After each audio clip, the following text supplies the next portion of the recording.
Nakataas pa rin ang orange at yellow warning level sa mga iba't ibang bahagi ng bansa dulot pa rin ng habagat na pinalalakas ng bagyong Enteng na kasalukuyang nasa labas na ng Philippine Area of Responsibility. Base sa heavy rainfall warning ng Pag-asa, nakataas sa orange warning ang Zambales at Bataan. Nakataas naman sa yellow warning level ang Pampanga, Tarlac, Bulacan, Metro Manila, Cavite, Batangas at Rizal. Bukod dito, makararanas ng light to moderate with occasional heavy rains sa Nueva Ecija, Quezon at Laguna sa susunod na mga oras. Samantala, nagsuspindi na ng klase ang mga lugar sa bansa ngayong Huwebes. Narito ang ulat panahon mula sa weather specialist ng Pag-asa.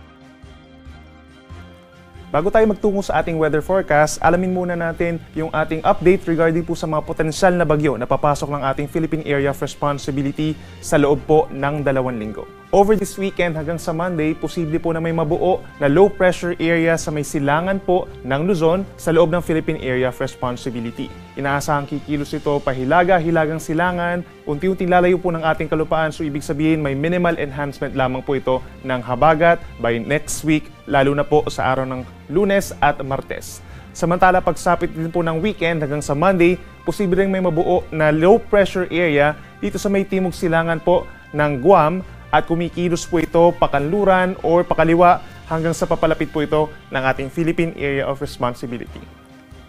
Samantala, simula po sa Miyerkules ay posibleng kumilos pa pahilagang kanluran ang nasabing low pressure area at posibleng maging bagyo at maaaring pumasok po ng ating Area of Responsibility later next week. At kung sakasakaling maging bagyo, katulad nitong itong isang weather disturbance po dun sa taas, ay tatawagin po natin ito na Ferdy and Henel.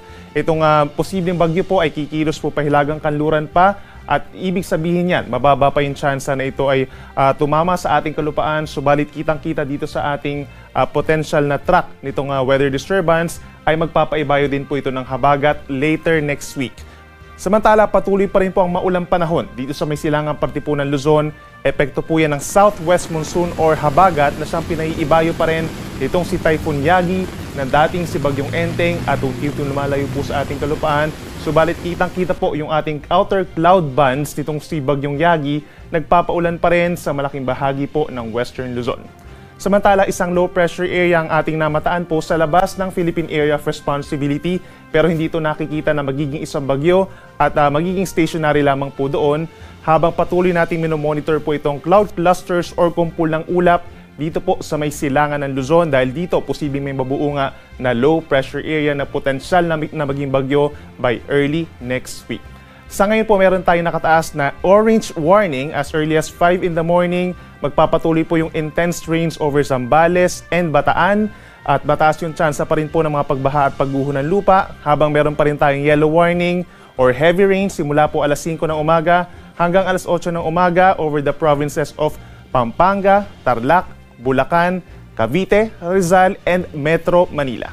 Yan muna ang ating weather update sa ngayon. Maraming salamat sa DOST Pag-asa sa pagbabahagi ng kanilang mahahalagang insight sa ating panahon. Mabuhay ang Pilipinas!